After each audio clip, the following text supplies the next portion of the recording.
Now we'll be learning one more concept in probability, that is independent events. Let us understand all about independent events.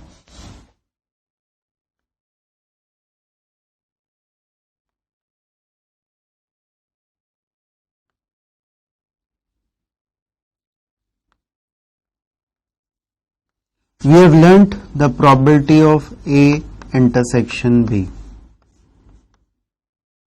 The probability of occurrence of two events one by one. और यहाँ पे हमने देखा था जब हम एक box में से बॉल्स निकाल रहे थे और उसके बाद हम उनको रिप्लेस नहीं कर रहे थे तो हमने देखा था कि what is the probability of drawing the balls. अब यहाँ पे इंडिपेंडेंट इवेंट्स की हम बात करेंगे. दो इवेंट्स या दो से ज्यादा इवेंट्स कब इंडिपेंडेंट होते हैं? Two events are said to be independent if the occurrence of one does not affect the occurrence of another. अगर एक जब अकर हो जाए तो दूसरा अगर उससे अफेक्ट नहीं होता है तो हम कहते हैं कि दोनों इवेंट्स इंडिपेंडेंट इवेंट्स होते हैं. यहां पे जैसे एक एग्जांपल देखें, एक बॉक्स है again which is containing few red balls, से 3 red balls and 2 green balls.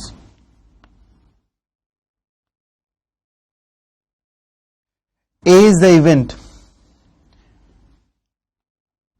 First ball is red.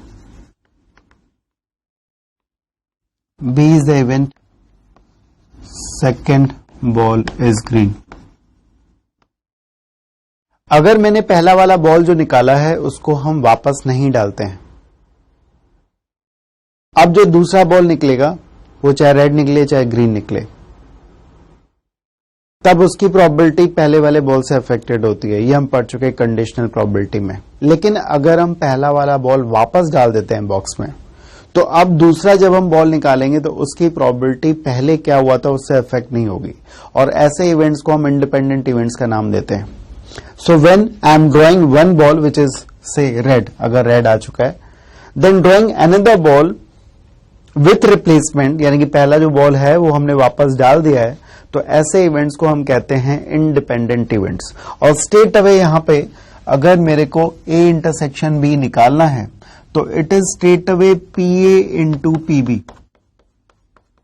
पहला बॉल रेड आने की प्रोबेबिलिटी 3/5, दूसरा बॉल ग्रीन आने की प्रोबेबिलिटी, अगर पहला बॉल हमने वापस डाल दिया है तो अगेन अंदर जो बॉल्स होंगे वो 5 ही होंगे. अब क्या आएगा, ये पहले क्या आया था उस पर अफेक्ट नहीं होगा. तो straight away will be multiplying the required probabilities. Again this is valid for more than 2 events. अगर 3 इवेंट्स हैं, अगर हम एक बार और बॉल निकालते हैं इसमें से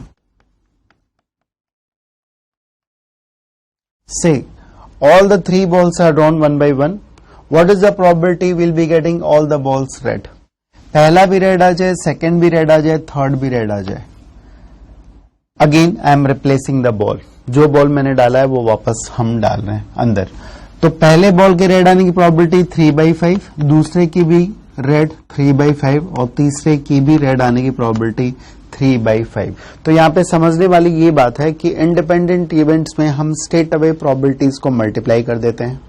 और अगर एक इवेंट इंडिपेंडेंट है दूसरे से तो दूसरा इवेंट जो है वो अफेक्ट नहीं होता है. और ये हम कितने भी इवेंट्स तक कैरी कर सकते हैं. यहां पे हमने तीनों रेड बॉल निकालने. अगेन और कुछ एग्जांपल्स देखते हैं इंडिपेंडेंट इवेंट्स के. Say we have now 3 boxes, 3 box हमारे पास है.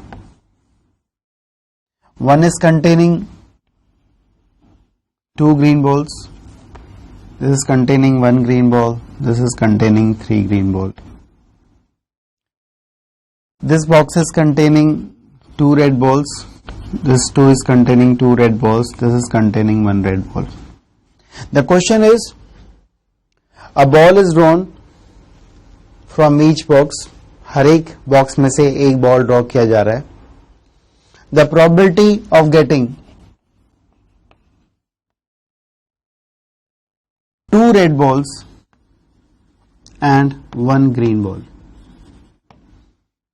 What is the probability of getting 2 red and 1 green ball? Now the cases can be, you get a red, then green. You get red, green, and again red, or you get green, red and red. But occurrence of this will be again the multiplication of all the probabilities. अगर यहां से red चाहिए, यहां से red चाहिए, यहां से green चाहिए, अब यहां से जब रेड आएगा वो इस पे डिपेंड नहीं कर रहा है कि इस पे क्या आ रहा है, तो स्ट्रेट अवे हम प्रोबेबिलिटीज का मल्टीप्लिकेशन करेंगे. So going for the first one, अगर हम पहले वाले को देखें, पहले में से एक रेड आ जाए यानी कि 2/4, सेकेंड में से भी रेड आ जाए, will be having 2/3, and again this will be giving you a green ball, it will be again 3/4. Addition, why? Because we have one more different case. यहां से रेड आ जाए 2/4, यहां से ग्रीन आ जाए 1/3, और यहां से फिर रेड आ जाए 1/4. The last one, green from the first, red from the second, and again red from the third one. So this is again one more example of the independent event. Coming more on that, और देखते हैं.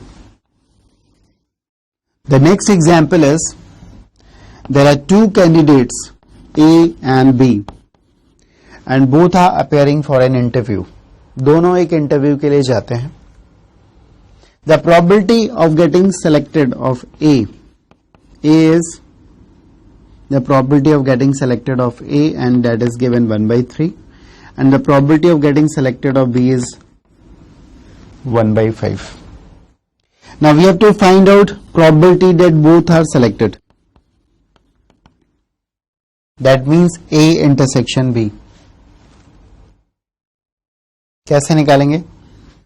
Again, both the events are independent. The selection of one does not affect the selection of another. It is given in the question. So straight away I'll be multiplying the probabilities. मैं probabilities को सीधे तौर पे multiply कर देता हूं. इसका second part निकालना है. At least one is selected.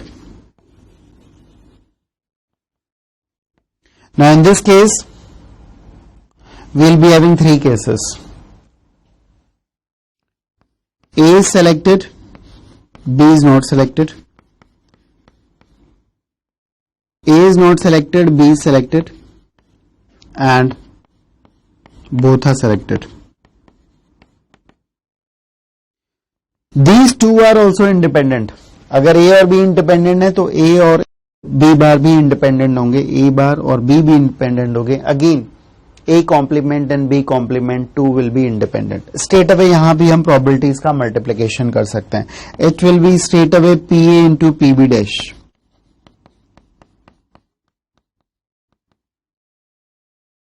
This will be also PA dash into PB, and this we have already discussed. This is PA into PB. So the probability of A getting selected is given is 1/3.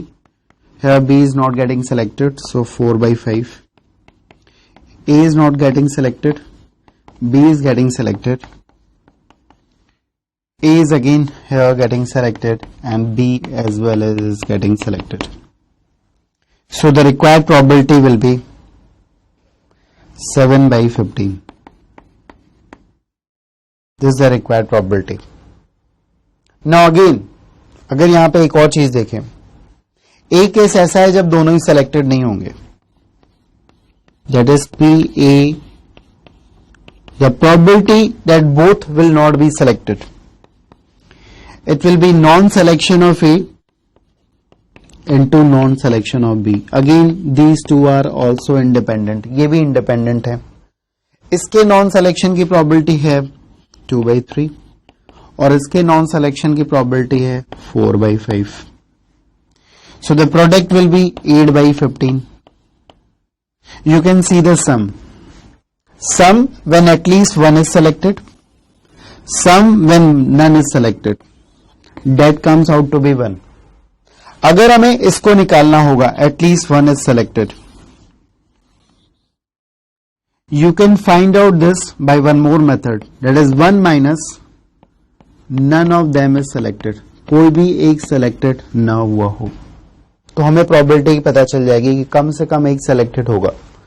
So this will be again 1 minus 8 by 15 and that is 7 by 15 जो हम पहले निकाल चुके हैं.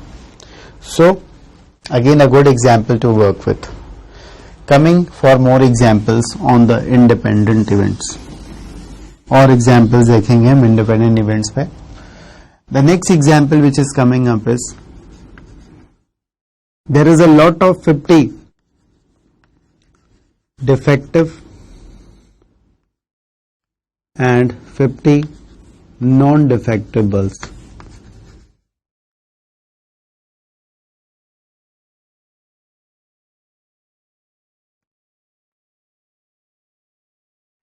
A is the event. First bulb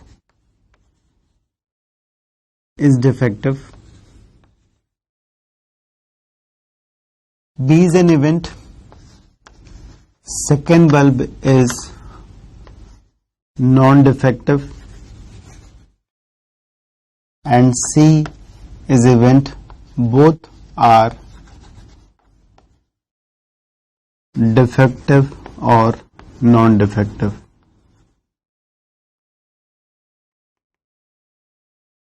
Now we have to prove A, B, C are pairwise independent.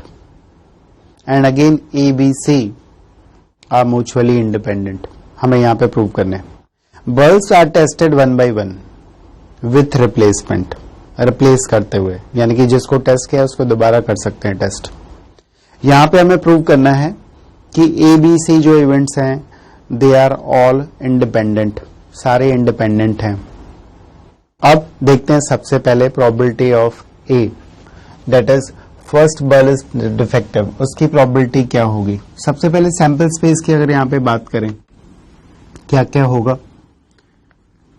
पहला defective, दूसरा भी defective, पहला डिफेक्टिव दूसरा नॉन डिफेक्टिव, पहला नॉन डिफेक्टिव दूसरा डिफेक्टिव और दोनों non defective. This is what we have. Coming to the first part, पहले पार्ट पे चलते हैं. We have to find out the probability that the first bulb is defective. When the first bulb is defective, you can see there are two cases. यहाँ पे दो cases हैं, पहला case ये, दूसरा केस ये. पहला बल्ब डिफेक्टिव होगा, उसकी प्रोबेबिलिटी होगी 50/100, that is 1/2. अब जो डिफेक्टिव बल्ब है उसको हमने वापस रख दिया है, रिप्लेसमेंट हो रहा है. So the second bulb again being defective will be 50/100. The sample space here you can see is not affected. जितने 100 के 100 बल्ब थे वो सेम है, उसमें कोई भी चेंज नहीं हुआ है. अगेन इस केस की बात करें, पहला डिफेक्टिव होगा तो first will be defective is 50/100 and second will be non defective, it will be again 50/100. So the required probability here will be 1/2 plus 1/2, that is here will be 1/2, 1/2, 1/4, 1/2, 1/2, 1/4. So this is 1/2. Now coming to the second part. Second part की हम बात करें जब दूसरा bulb जो है वो non defective है. दूसरा बल्ब नॉन डिफेक्टिव है, उसके केसेस कौन से होंगे, this one and this one. इसमें पहला डिफेक्टिव होगा 50/100, दूसरा नॉन डिफेक्टिव होगा 50/100. पहला नॉन डिफेक्टिव होगा 50/100. अगेन उस बल्ब को फिर हम वापस कर दे रहे हैं, सेकेंड बल्ब भी नॉन डिफेक्टिव होगा 50/100. This comes out to be again 1/2. Coming to the last part, that is the part C. Part C को हम देखें. बोथ आर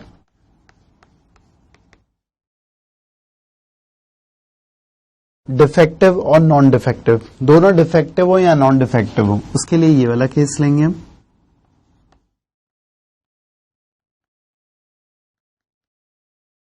और ये वाला केस लेंगे.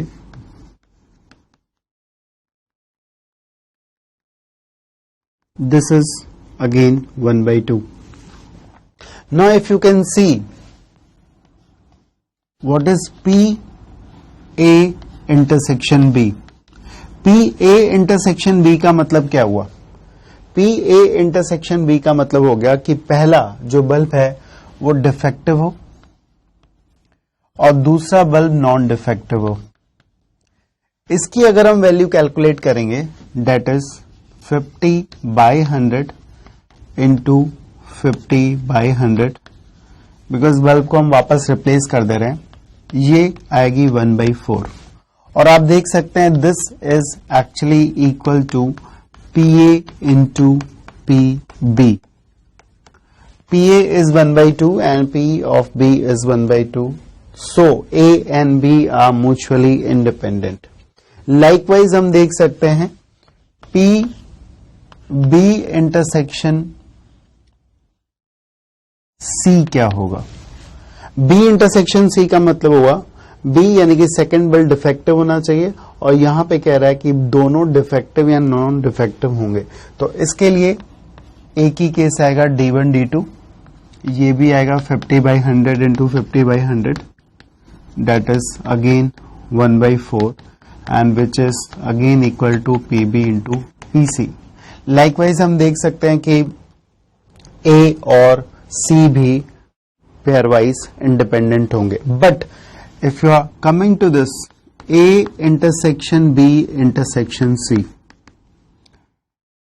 A का मतलब हुआ पहला डिफेक्टिव, B का मतलब हुआ दूसरा भी डिफेक्टिव, C का मतलब हुआ दोनों डिफेक्टिव या दोनों non defective.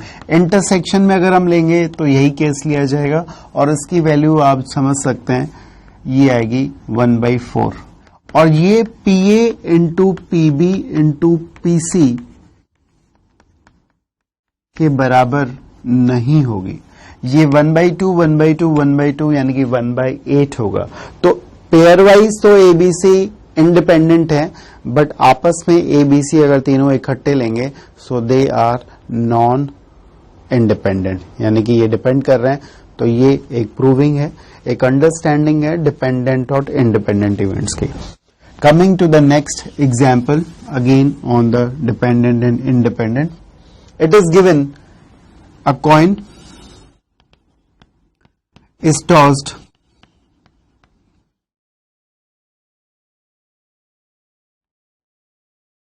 five times. What is the probability of getting consecutive heads and tails?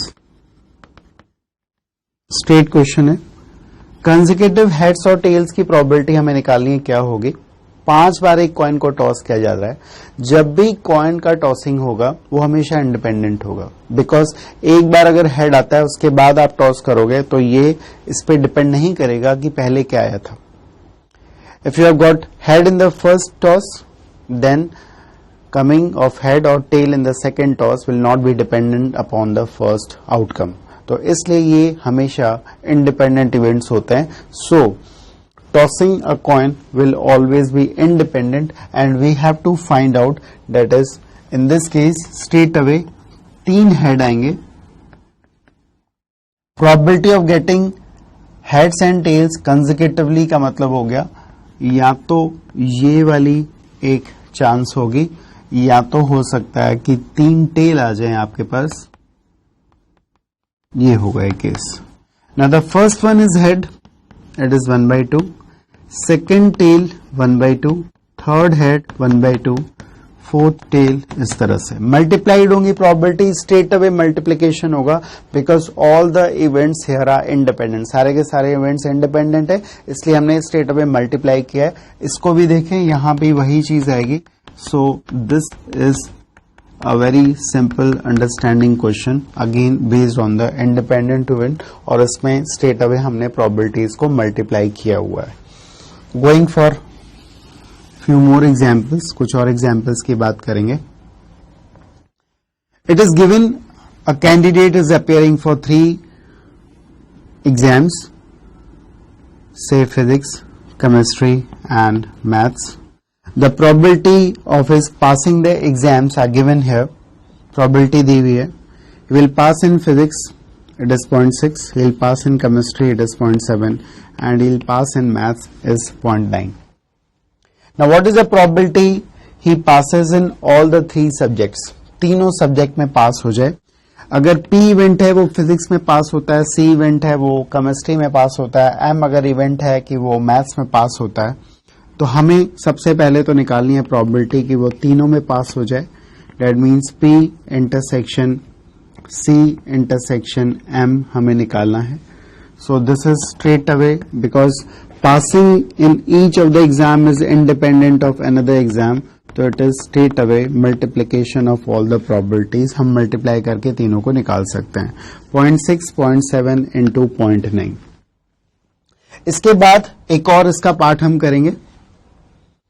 Passing in exactly 2 exams. अगर 2 एग्जाम में वो पास हो जाए, 2 पेपर में पास हो जाए, तो यहां पे क्या होगा प्रोबेबिलिटी, टोटल प्रोबेबिलिटी क्या आएगी? अगर हम इसको ठीक से लिखें, it is P intersection C intersection M dash. यानी कि फिजिक्स और केमिस्ट्री में तो पास होगा लेकिन मैथ्स में फेल करेगा. Again it is P intersection C dash intersection maths, Fehling in chemistry and passing in maths and physics. And finally P dash intersection C intersection M. Again you can see these are independent. Independent होंगे. Straight away probabilities का multiply होगा. ये होगा probability of P, probability of C, probability of M dash. So this will B 0.6, 0.7 into 0.1. This is again 0.6, 0.3 into 0.9, and finally this is 0.4, 0.7 into 0.9. So this is all we have. One more thing which we have discussed earlier, passing in at least one subject. At least one subject में अगर इसको पास करना है तो उसके लिए हम क्या करें, कौन सी प्रोबेबिलिटी निकलेगी यहाँ पे? अगर एक सब्जेक्ट में इसको एटलीस्ट पास कराना है तो it will be 1 minus failing in all. तीनों में फेल अगर कर जाता है वो, so this is 1 minus 0.4, 0.3 and 0.1. This is again the required probability for us. इस तरह से हम निकाल सकते हैं. Coming to more examples, again based on the independent events. कुछ और एग्जाम्पल्स की यहां पे बात करेंगे. 1-2 एग्जाम्पल्स और हैं. Same this example, a man with the gun is targeting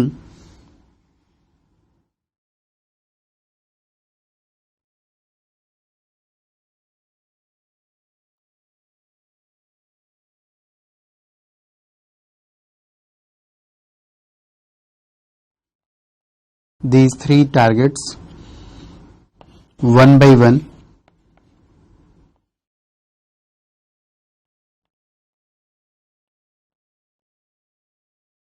Now it is given the probability of hitting the first target. This is the first target, target A, target B and target C. He is targeting these apples which are kept here. The probability of hitting the first target is given. It is given the probability of hitting the first target is 0.5. This is 0.3 and this is 0.2. Now we have to find out what is the probability that exactly 1 will be hit. एक hit होगा जब वो तीनों target करेगा. तो यहां पे approach क्या होगा? Again straight away independent events होंगे. Hitting first one will not be dependent another one. Again hitting second will not be dependent on third. तो straight away probabilities का multiplication होगा. Let A, B, C be 3 events. A is the event that first one is hit, B is the event, second is hit, C is the event, that is third is hit. तो कैसे हम करेंगे? Straight away it will be A B dash C dash. In this case, first is hit. This is A dash B C dash, and finally we have A dash B C. Again, this is independent होंगे ये आपस में. तो straight away multiplication of all these probabilities ये होगा. यहां भी ऐसा होगा, यहां भी ऐसा होगा. पीए यानी कि फर्स्ट को हिट करेगा, उसके लिए आएगा हमारे पास 0.5. सेकंड हिट नहीं होगा, उसके लिए यहां पे हम मल्टीप्लाई करेंगे 0.7. और थर्ड वाला भी हिट नहीं होगा, उसके लिए मल्टीप्लीकेशन होगा 0.8 का. Again going for this one. पहला हिट नहीं होगा, उसके लिए 0.5. सेकेंड वाला हिट होगा, उसके लिए 0.3. थर्ड वाला हिट नहीं होगा, 0.8. And the last one we have is not hitting the first, not hitting the second and hitting third. So this is the required probability for us. So you can see there are plenty of examples which are dependent on the independent event. बहुत important concept हमारे लिए है. इस पे working, इस पे जो practicing है वो बहुत अच्छी चाहिए. Language of the question is very important. Question की language जो समझना है वो बहुत अहम हो जाता है इसमें. एक final example देखते हैं. Again based on the set, let us see all about it. In this example, it is given to us that ABC are independent events. They are pairwise independent as well as mutually independent also. We have to prove that A and B union C are also independent. ये भी independent होंगे. Let us see. That means we have to prove PA intersection B union C is equal to PA into P of B union C. You can see here we are applying a distributive law on this. यहाँ पे इसको लिख सकते हैं A intersection B union A intersection C. Now we have learnt few rules earlier. इसको हम finally लिखें PA intersection B plus PA intersection C minus PA intersection B intersection A intersection C. Now this you know is what? It is PA into PB. This is also PA into PC. Why? Because ABC it is given are pairwise independent. इसको क्या लिख सकते हैं? A intersection B intersection A intersection C is simply PA intersection B intersection C. ये होता है. अब you can again write this as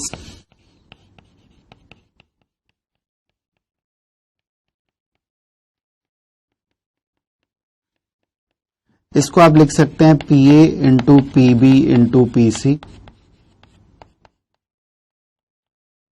Now if you take PA common from here, अगर आप यहां से PA common लेते हैं,